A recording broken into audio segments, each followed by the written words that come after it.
成語故事：按圖索驥。春秋時期有一個人叫伯樂，佢好識得鑑別馬嘅好壞。佢將識馬嘅經驗寫成咗一本書，叫做《相馬經》。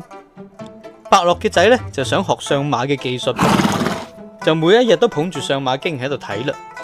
過咗段時間，佢覺得自己已經學識晒父親全部嘅識馬經驗，就攞住《相馬經》出去揾好馬啦。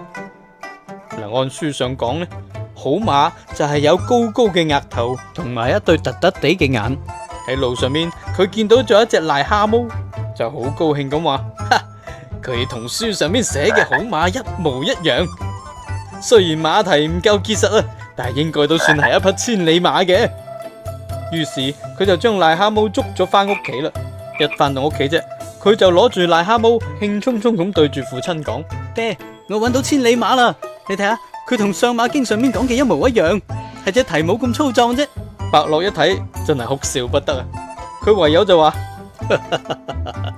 你搵到嘅呢一隻馬真係一隻好馬噃，不過佢咁中意跳嚟跳去，睇怕就冇辦法好好地咁拉車咯。